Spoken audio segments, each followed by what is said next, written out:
При приближении пешеходного перехода водитель должен снизить скорость вплоть до остановки транспортного средства, соблюдать скоростной режим. Сразу несколько ДТП с наездом на несовершеннолетних пешеходов произошло накануне вечером в Магасе и Назране. Сумжа, центр города. Здесь вы не увидите ни одного контейнера. Мусор у жильцов забирает машина, но только у тех, кто заплатил. На систему пакетов здесь перешли в этом году. Мусор повсюду. Убрать некому или выставить в нужном месте дорого. Жаридат Халухоева разбиралась. А здесь уже в классных кабинетах ничего отвлекающего от учебы. Все думы на село. В Кантышеве возводят 5-ю по счету школу. Здесь ждут порядка 500 учеников. Не могут быть потеков, а также мокроты, что свидетельствует о том, что данное пиротехническое изделие, оно неправильно хранилось. Здоровье или зрелищность? Еще раз напомним правила эксплуатации всяких пиротехнических средств. Рукоделие – это самое главное в жизни девочек. Мы научились шить, вязать. Это и есть всестороннее развитие. О преимуществе дополнительного образования расскажем в выпуске.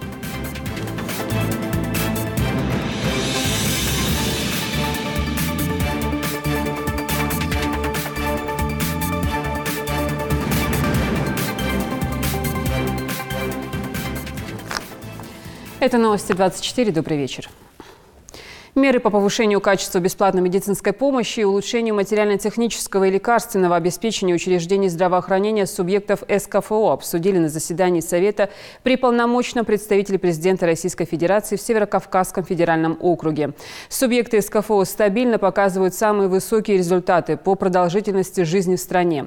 В последние годы в регионе снизилась младенческая смертность, ниже, чем по России, в СКФО и смертность лиц трудоспособного возраста. Дальнейшее снижение этих показателей позволит добиться роста продолжительности жизни до уровня, предусмотренного в указе президента РФ от 7 мая 2018 года. Первый заместитель министра здравоохранения Российской Федерации Татьяна Яковлева проинформировала о достигнутых в стране демографических показателях и тех рубежах, которые необходимо достичь в результате реализации национального проекта здравоохранения.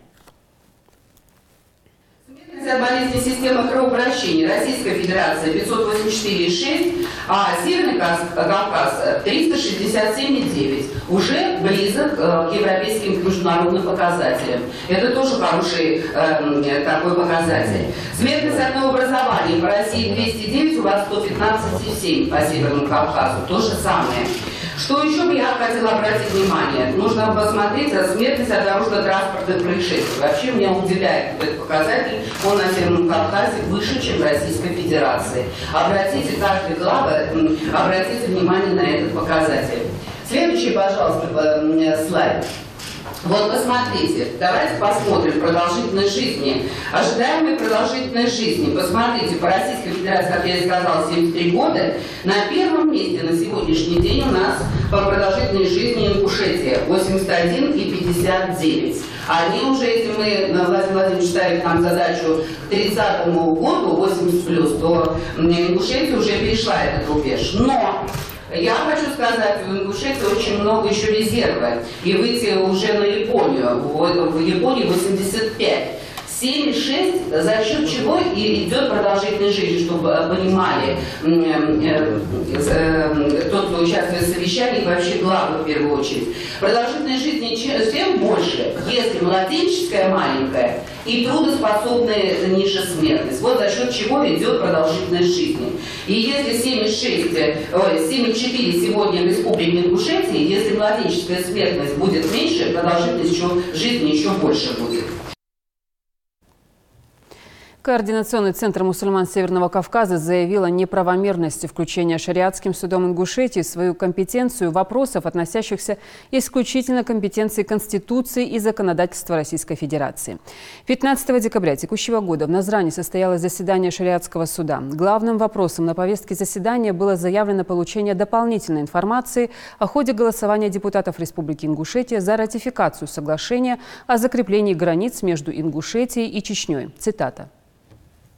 Мы с тревогой и болью следим за конфликтной ситуацией, связанной с принятием соглашения о закреплении границ между Ингушетией и Чечней от 4 октября 2018 года. Наша тревога усиливается от того, что вопросы об административных границах стали искусственно придавать религиозный характер. Необеспеченный нормами законодательства так называемый шариатский суд Республики Ингушетия не может быть никаким судом, так как невозможно обеспечить ни его беспристрастность и объективность, ни права обвиняемых и защиты. Самосуд отдельных групп лиц, семей или кланов ничего общего не имеет с шариатом. Шариатский суд в Ингушетии может иметь компетенцию в рамках действующего законодательства Российской Федерации посреднически решать миром спорные житейские ситуации. Вопросы регулирования административных границ между субъектами федерациями, а также проверка конституционности принимаемых органами власти Российской Федерации решений в компетенции такого суда не входят. Между тем, предпринята попытка оказать религиозное давление на граждан России, вплоть до отлучения от мусульманской уммы, по сути, запугивания психологического террора в отношении тех, кто, по частному мнению инициаторов такого суда, неправильно голосует в законодательном собрании. Это опаснейшая тенденция, которая может привести к катастрофическим последствиям на территории нашей страны. Мы, муфтии Северного Кавказа, призываем Исуха Мхоева остановиться и задуматься о судьбах людей, которых он вместо призывов к миру и спокойствию вынуждает идти на противоправный путь фитны. Задуматься об ошибочности таких действий и о тяжелейших последствиях, к которым они могут привести. Сразу несколько ДТП с наездом на несовершеннолетних пешеходов произошло накануне вечером в Магасе и в Назране. В столице республики 63-летний водитель Hyundai Solaris сбил 8-летнего ребенка, переходившего дорогу по пешеходной разметке. Со множественными травмами и ушибами он был доставлен в республиканскую клиническую больницу. Угрозы жизни ребенка на данный момент нет. Как утверждает сам водитель, скорость его автомобиля не превышала 40 км в час, и пострадавший неожиданно выскочил на дорогу. Сейчас все обстоятельства дела выясняют в управлении ГИБДД Ингушетии. Ребенок приходил проезжать часть по пешеходному переходу. Он не нарушал правила дорожного движения. Водитель сам должен был, то есть при приближении пешеходного перехода водитель должен снизить скорость вплоть до остановки транспортного средства, соблюдать скоростной режим, да, и в соответствии с знаками, дорожными знаками. Сейчас проводится проверка. После окончания процессуальных действий будут составлены административные материалы в отношении водителя, которые по пунктам правил дорожного движения, которые он нарушил. Сейчас пока проводится проверка. Похожая авария, но уже в Назране. На этот раз водитель, сбивший 15-летнего подростка, скрылся с места преступления. По данному факту сотрудники госавтоинспекции проводятся различные мероприятия для установления личности данного водителя и установления транспортного средства, какой марки транспортного средства мы все устанавливаем. Несовершеннолетний ребенок был госпитализирован в ДРКБ города Назрань. После оказания медицинской помощи был отпущен домой с назначением амбулаторного лечения. Тоже сейчас проводится проверка. После окончания процессуальных действий и разных мероприятий сейчас будет установлен водитель данного водителя и транспортное средство. Руководство Российского государственного геолого-разведочного университета приняло решение о создании внутренней комиссии по расследованию инцидента с задержанием ингушских студентов в общежитии вуза. Об этом сообщил присутствовавший сегодня на встрече с ректором и студентами РГГРУ заместитель постоянного представителя Ингушетии Адам Бузуртанов. Встреча состоялась сегодня в актовом зале вуза. Присутствовал ректор вуза Вадим Касьянов, проректор по воспитательной работе, помощник ректора по безопасности. Также директор общежития вуза. Во встрече приняли участие сенаторы от Ингушетии Муса Чилиев и Билан Хамчиев, представители постоянного представительства Ингушетии, заместитель постпреда региона Адам Бузуртанов, сотрудники отдела молодежной политики постпредства, полномочный представитель Ингушетии в Краснодарском крае Ахмедхан Беков, а также задержанные накануне студенты и другие учащиеся. Как выяснилось в ходе разговора с ректором, руководство вуза не было предупреждено об оперативном мероприятии. Ни ректор, ни кто-либо из сотрудников вуза не знал, что произошло в общежитии вуза утром 17 декабря. В настоящее время со стороны руководства РГГРУ сделан запрос в правоохранительные органы с целью выяснить истинную причину произошедшего и дать оценку действиям силовиков. Со слов некоторых наших ребят, силовики их избивали, кого-то даже били молотком по голове. Кроме того, некоторые наши студенты заявили, что в ходе оперативного мероприятия у них забрали деньги, телефоны, но обратно ничего так и не вернули. На сегодняшний день порядка 7-8 ребят сняли побои в медицинских учреждениях и будут подавать заявление в прокуратуру. Также они намерены написать заявление в связи с кражей личных вещей. Никакой речи об отчислении ингушских студентов не идет. По итогам встречи принято совместное решение о том, что ВУЗ и Постпредство Ингушетии усилят взаимодействие в области контроля за успеваемостью и дисциплиной студентов из Ингушетии, чтобы исключить возможные инциденты в будущем. Мусор на обочине. Как он туда попадает и кто отвечает за санитарное состояние городов и населенных пунктов? Представители комитета по экологии вместе с нашей съемочной группой сегодня выехали в Сунджу и Карабулак. Уровень упорядоченной, так это назовем, антисанитарии отдельных районов озадачил. Причины разные, у каждой стороны своя правда, но она лишь препятствует решению проблем. Жаридат Халухоева и сюжет в деталях.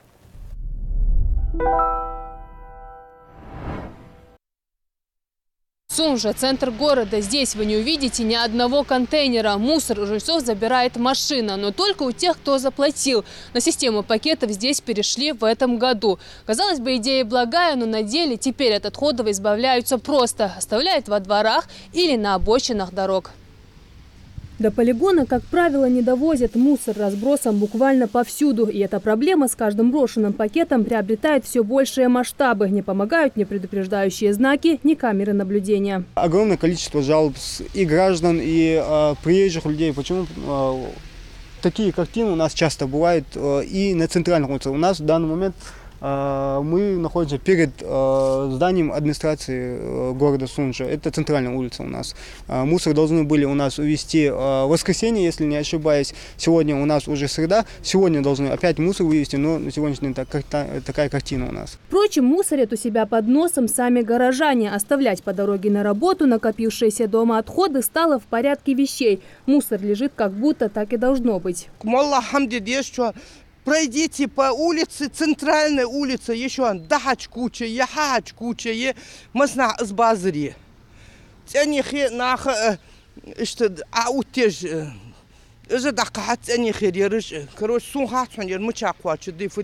Раньше за сбор и транспортировку мусора в городе отвечали работники ЖКХ, но сейчас обязанность полностью легла на управляющую компанию «Экосистема» как единого регионального оператора по обращению с коммунальными отходами. Именно они должны следить за тем, чтобы весь мусор свозился на полигон, а не скапливался у ближайшей обочины. Когда мы говорим, почему вы не забираете, они мотивируют тем, что у них люди нам не платят.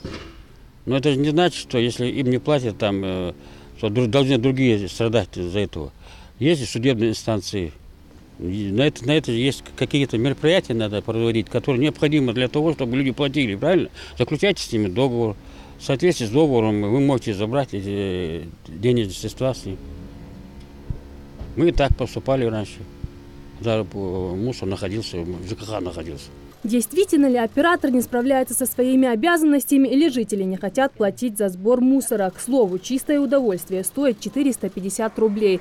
Как объясняют в контролирующей компании, сумма платежа поднялась из-за того, что мусор выводится не на свалку, как раньше, а на специальный полигон, где созданы все условия для безопасной утилизации отходов. Так из-за чьей же нерадивости и по какой причине не соблюдаются санитарные нормы? Вопрос, который стоит острее всего. Обязанность регионального оператора – это забрать твердые коммунальные отходы с места накопления, именно с места накопления твердых коммунальных отходов на полигон и уже на дальнейшем на полигоне их утилизировать. Навалы, где отсутствуют контейнерные площадки, где отсутствуют баки мусорные, с этими местами, где образовались больше куба мусора, мы будем уведомлять собственника земельного участка, чтобы ликвидировал данное место.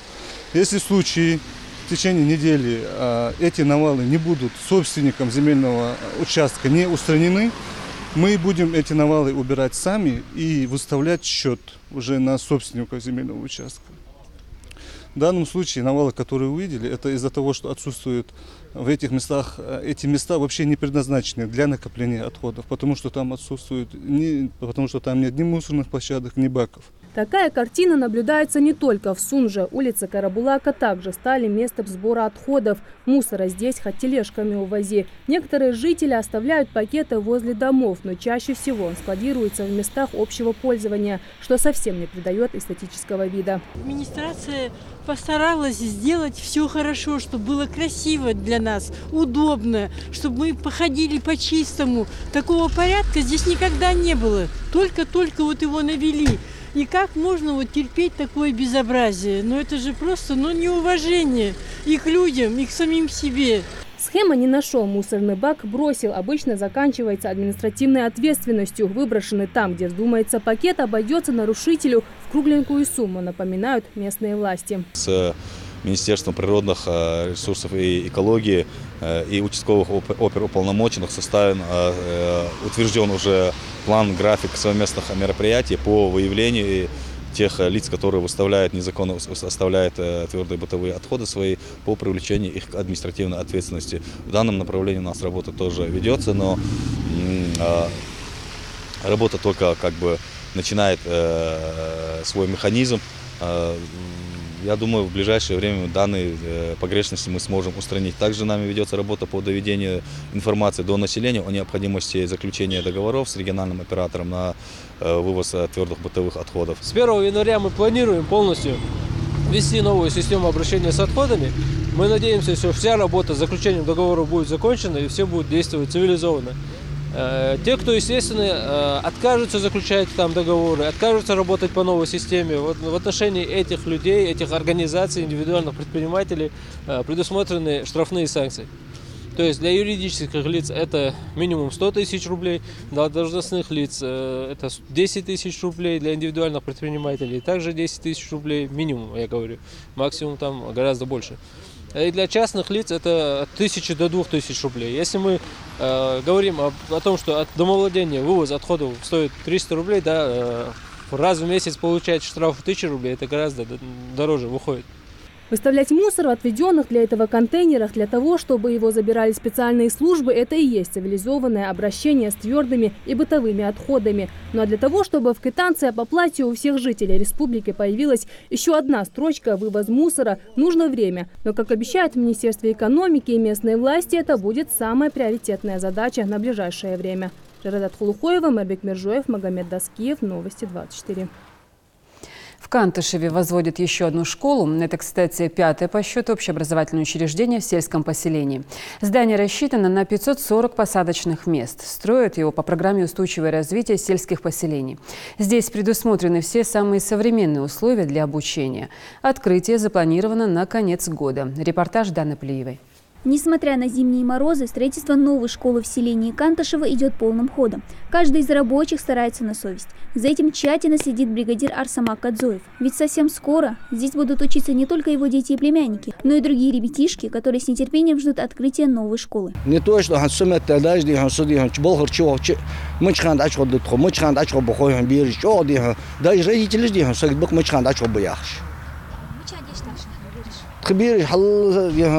второй школе, да. Первой школе ухса. Тоже далеко. Где они уметочки, где сумурги хубнби, деш багаж береж, где хасяй школушка. А у них халчи, где тхунчо береж, тхуна атды, где бадлахада. Общеобразовательные учреждения, строящиеся по линии Минсельхоза России по программе «Устойчивое развитие сельских поселений», начаты еще в 2015 году. Внешние работы здания полностью завершены.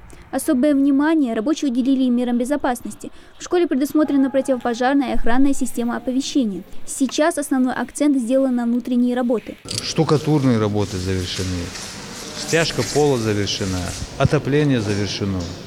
Водоснабжение и канализация. Малярные работы идут, работы по заполнению дверных проемов идут, устройству покрытия пола идут, и устройство осветительных приборов и подвесного потолка. Каждый день в Рио директора школы Роза Заурова приходит сюда, чтобы посмотреть, как идет строительство. О том, что общеобразовательные учреждения соответствуют всем требованиям, можно говорить уже сейчас, отмечает она.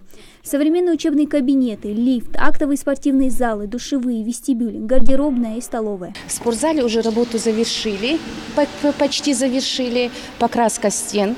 Как вы видите, качеством работы мы довольны, цветовая гамма. Дело в том, что мы еще ожидаем напольное покрытие, мягкое резиновое покрытие будет в спортзале. Это мы сможем увидеть уже после завершения работы. Если стены читального, актового и спортивного залов окрашены в яркие цвета, то совсем другой оттенок приобретут стены учебных кабинетов. В классных комнатах стены будут покрашены в матовый цвет. Дело в том, что в спортзале, вы видели и в библиотеке, в читальном зале, в актовом зале, вы видите цветовая гамма как подобрана, красиво. Это зона отдыха, они могут это себе позволить. А здесь уже в классных кабинетах ничего отвлекающего от учебы. Ну а на заднем дворе школы рабочие уже построили игровую площадку, стадион и дорожку для бега. Покрытие специально, парад лозища, футбол лозища, футбольное поле, вот велосипед хатпиз болчин, некобы заниматься метки курс, южтыркегишнаха. Южтыркегинах свободный доступ к метки антус.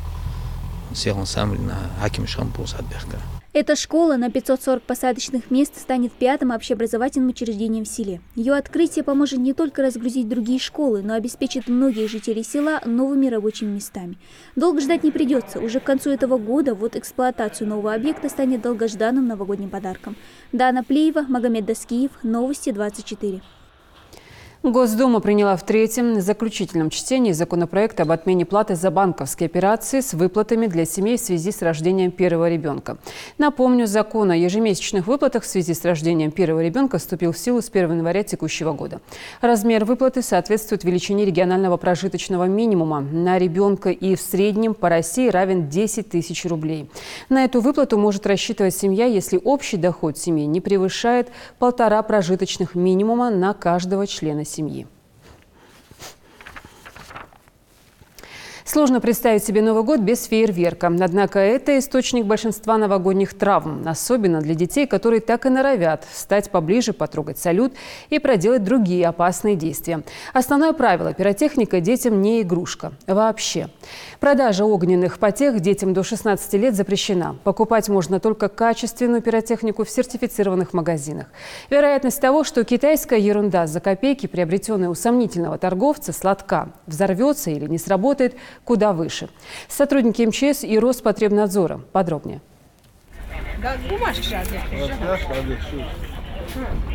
Первым пунктом проверяющих стала торговая точка, в которой продают праздничные хлопушки и конфетти. Комиссия здесь не нашла никаких нарушений. Следующим на очереди стал специализированный магазин пиротехники. За 4 года его существования здесь не было серьезных нарушений, говорят участники рейда. 4-5 класс Нареканий у сотрудников МЧС и Роспотребнадзора нет и на этот раз. Вся необходимая документация есть. Каждое изделие сопровождается инструкцией на русском языке. Имеются средства для тушения пожара. Да и сам магазин отделен от других помещений в целях безопасности. В единственном специализированном магазине на территории города Назрань, где реализуется пиротехника 1 и 2 класса. То есть пиротехника подразделяется у нас на 5 классов. Это у нас и бытовая пиротехника, и профессиональная. Профессиональную пиротехнику здесь не реализуют. Имеется 1 и 2 класс. 1 класс – это у нас хлопушки, бенгальские огни. 2 класс – это петарды, там радиус опасного действия которых там не превышает 5 метров. Комиссия призывает жителей внимательно отнестись к покупке и применению пиротехники, ведь можно нарваться на недобросовестных продавцов, которые реализуют несертифицированный товар. Во-первых, он должен обращать внимание на наименование самого пиротехнического изделия. На данном пиротехническом изделии не могут быть потеков, а также мокроты, что свидетельствует о том, что данное пиротехническое изделие оно неправильно хранилось. В инструкции должно быть полностью все разъяснено, как применить это какой радиус опасной зоны имеется при запуске данных фейерверков. Вот эти все условия, если потребителям будут учтены, то он может сам себя обезопасить. Параллельно с рейдом представители МЧС предупреждают и вооружают полезными знаниями не только продавцов пиротехники, но и потенциальных покупателей, школьников. По словам МЧСников, жертвами бракованных изделий становятся, как правило, дети.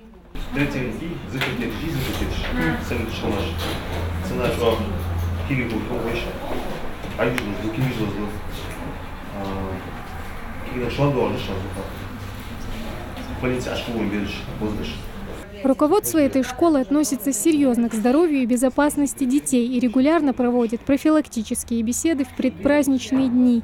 Обязательно по школе проводятся профилактические беседы в целях безопасности наших детей. Также классные руководители проводят эти беседы, с родителями они проводят эти беседы, чтобы они обезопасили своих детей. Мы с вами знаем, что везде, куда ни посмотришь, эта пиротехника продается, и она доступна у нас везде. До нового 2019 года осталось меньше 2 недель. Этого времени хватит, чтобы основательно подготовиться к предстоящему торжеству и покупателям, и продавцам. Тамара Хашагульгова, Асхаб Белакиев, Новости 24.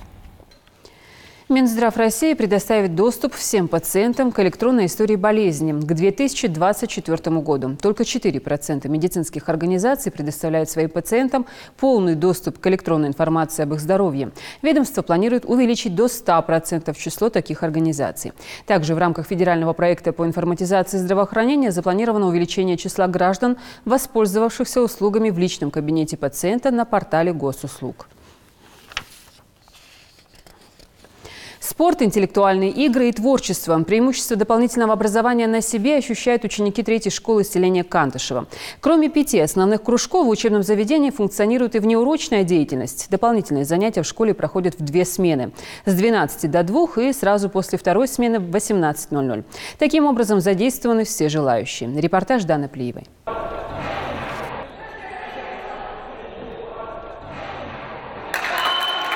Опередить соперника, передать точный пас и успеть забросить мяч в кольцо. Адреналин, азарт игры и дух соперничества, присущий в любом виде спорта, в баскетболе школьники стараются реализовать в полной мере. За те 3 года, что функционирует кружок, ребята добились высоких результатов. Главная задача – быть всегда первыми во всем. Выиграв в районных соревнованиях Всероссийского чемпионата школьной баскетбольной лиги КС Баскет, сейчас они готовятся к региональному этапу. Алид Зауров, как и команда, настроен только на победу. Заниматься баскетболом он начал только в этом году. На баскетбол я начал ходить недавно, всего лишь 3 месяца, но уже многому научился. Я до этого пробовал много разных видов спорта, но именно этот спорт мне понравился больше всего. Но во время игры я чувствую адреналин. Темп игры, скорость, ловкость, быстрые пасы. Вот что я считаю в этой игре. Когда ты наблюдаешь за баскетболом, тебе не бывает скучно наблюдать за этим видом спорта. А когда играешь, ну, конечно, получаешь удовольствие, да. А вот покорять новые вершины в футболе школьники лишь начинают. Такой кружок в Кантышевской 3-й школе открылся только с начала этого учебного года. За 4 месяца у ребят появилась и своя собственная команда «Ураган», которая совсем скоро будет представлять честь школы на различных соревнованиях. Ребята учатся улучшать скорость подачи мяча. В футбольном кружке занимаются как средние, так и старшие классы. Не случайно тренирует ребят Хаваш Зауров, учитель физкультуры, фанат футбола, профессиональный игрок. Играя с тех пор, как научился ходить, шутит тренер.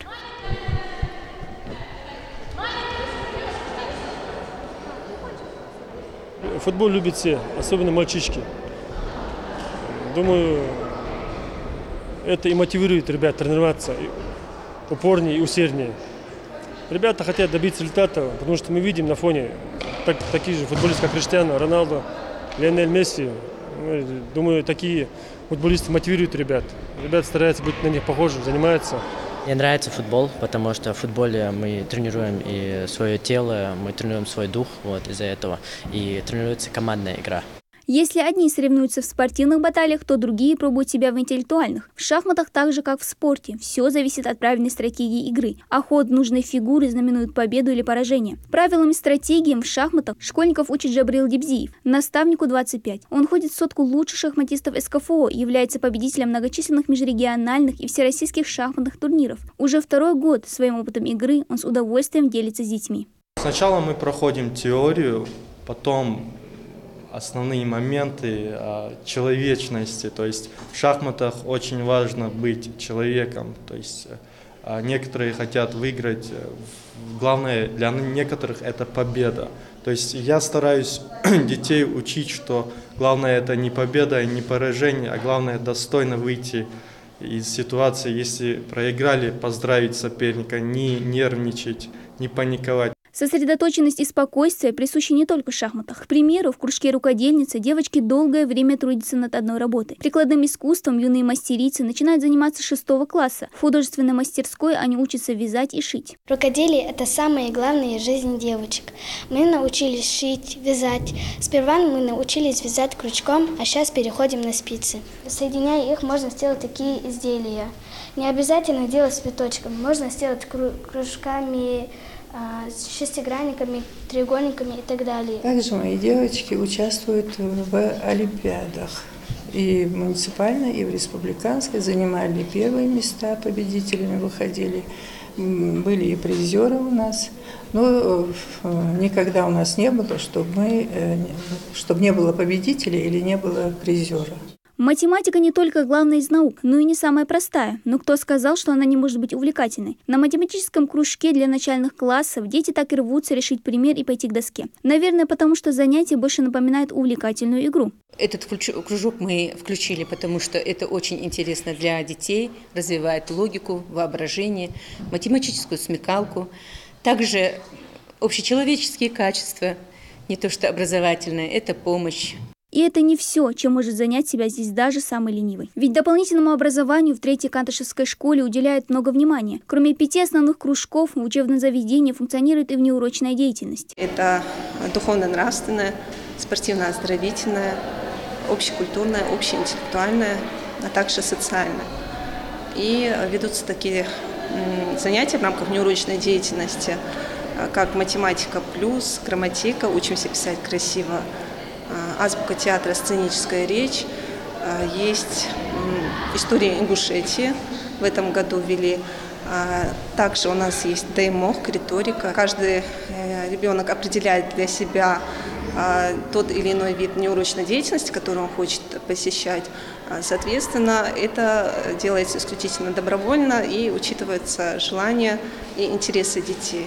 Дополнительные занятия в школе проходят 2 смены. После первой занятия длятся с 12 до 2, а во второй смене кружковые занятия могут начаться даже в 6 часов из-за нехватки времени по расписанию. Но учащихся абсолютно не пугает позднее время, ведь базовые сведения, получаемые на уроках, не могут в полной мере удовлетворить жажду знаний некоторых школьников. Учитывая, что не все способны заниматься самообучением, значимость эффективной организации дополнительного образования в школе сложно переоценить. Дана Плеева, Ислам Арапиев, Новости 24.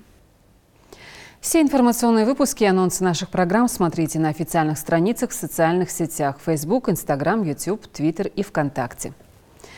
В студии была Лайла Цурова, и до встречи в эфире.